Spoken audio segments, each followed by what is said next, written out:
அறம் தமிழ், இது உங்களின் குரல். இனி தொடர்ந்து எதிரொலிக்கும். கழகத்துடைய கொள்கை பரப்பு செயலாளர், கழக மாநிலங்களவை குழு தலைவர் அண்ணன் திருச்சி சிவா அவர்களுடைய 5 நூல்களுடைய வெளியீட்டு விழாவில் பங்கேற்று வரவேற்புரை ஆற்றுவதில் நான் மிகுந்த மகிழ்ச்சி அடைகின்றேன், பெருமை அடைகின்றேன். கழக தலைவர் மாண்பு முதலமைச்சர் அவர்கள் இளைஞரணியை உருவாக்கிய பொழுது அவரோடு தோளோடு தோல் நின்ற தளபதிகளில் முதன்மையானவர் தான் அண்ணன் திருச்சி சிவா அவர்கள்.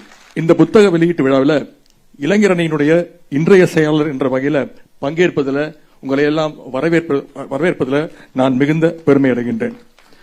தமிழ்நாட்டுடைய துணை முதலமைச்சர் கழகத்துடைய இளைஞரணி செயலாளர் என்ற வகையில் மட்டுமல்லாமல் இங்கே நானும் ஒரு பதிப்பாளராக பெருமையோடு நின்று கொண்டிருக்கின்றேன். இளைஞரணியின் சார்பாக முத்தமிழறிஞர் பதிப்பகத்தை தொடங்கி பல்வேறு நூல்களை தொடர்ந்து வெளியிட்டு வரோம்.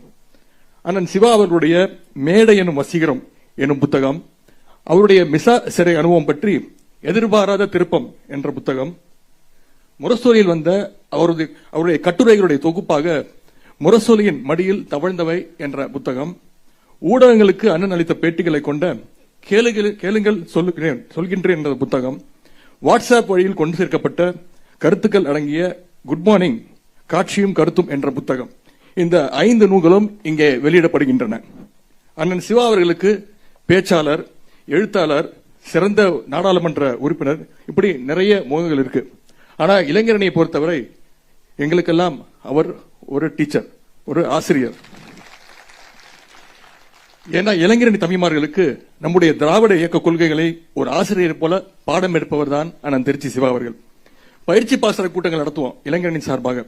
அந்த கூட்டங்களுக்கு வரும்போது ஒரு போர்டு, கையோட ஒரு போர்டு, சாக் பீஸ், போர்டு வைக்கிறதுக்கு ஸ்டாண்டு, இதோட தான் பயிற்சி பாசற கூட்டத்திற்கே வருவார்.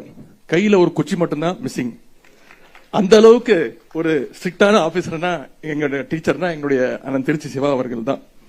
நான் பெருமையா சொல்வேன், எங்களுடைய இளைஞரணி பயிற்சி பாசற கூட்டங்கள்ல அதிகமா பேசுனது யாருன்னா அண்ணன் திருச்சி சிவா அவர்கள் தான். ஒவ்வொரு கூட்டத்திலையும் கலைஞர் தந்த அந்த 50 முழக்கங்களை அண்ணன் சொல்ல சொல்ல அந்த ஒட்டுமொத்த அரங்கம் திருப்பி சொல்லும் பொழுது அதை பார்க்கும் பொழுது அந்த அரங்கம் அவ்வளவு உணர்ச்சி பூர்வமா இருக்கும்.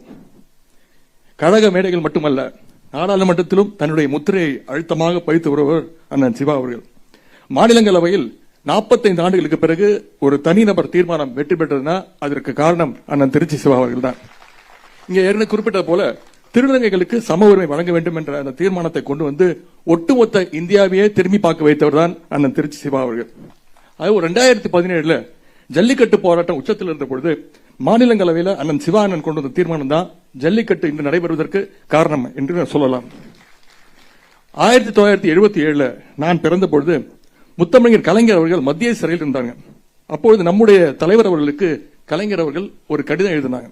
அந்த கடிதத்தில், நான் சிறையில் இருந்த பொழுது நீ குழந்தையாக என்னை பார்க்க வந்தாய், இப்பொழுது உனக்கு பிறந்திருக்கிற என் பேரனும் என்னை பார்க்க சிறைக்கு வருவான் என்று கருதுகிறேன் என்று கலைஞர் எழுந்தார். மேலும் இந்த குடும்பத்தில் மட்டுமல்ல, நமது இயக்கமாம் பெரிய குடும்பத்தில் எத்தனையோ உடன்பிறப்புகளுக்கு இப்படிப்பட்ட சிறை அனுபவங்கள் கிடைத்திருக்கின்றன என்று கலைஞர் அவர்கள் எழுதியிருந்தாங்க.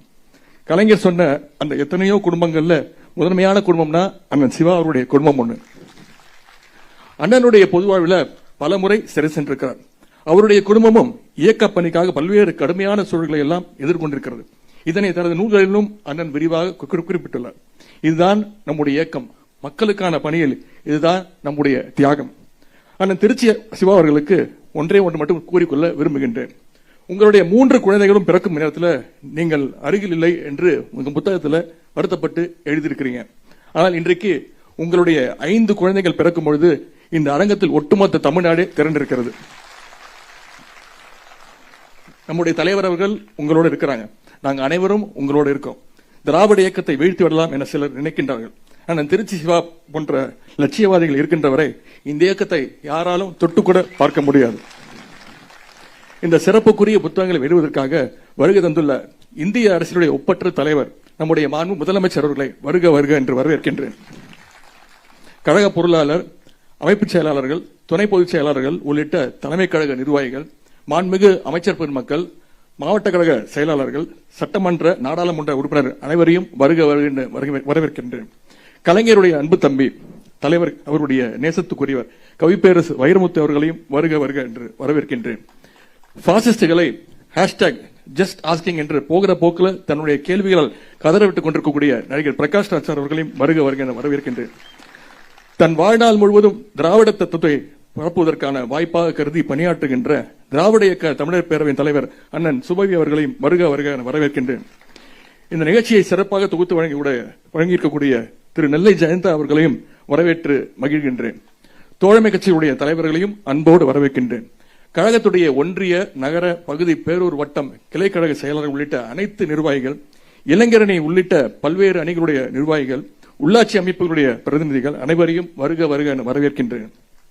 இங்கே வருகை தந்துள்ள நீதியரசர்கள், அரசு உயரதிகாரிகள், அலுவலர்கள், பத்திரிகை மற்றும் மீடியா நண்பர்கள் உட்பட அனைவரையும் வருக வருக என்று வரவேற்று மகிழ்கின்றேன். எல்லாவற்றுக்கும் மேலாக முத்தமிழ் கலைஞருடைய உயிரினும் மேலான அன்பு உடன்பிறப்புகள் அத்தனை பேரையும் நிகழ்ச்சிக்கு வருக வருக என வரவேற்று வாய்ப்புக்கு நன்றி கூறி விடைபெறுகின்றேன். நன்றி, வணக்கம்.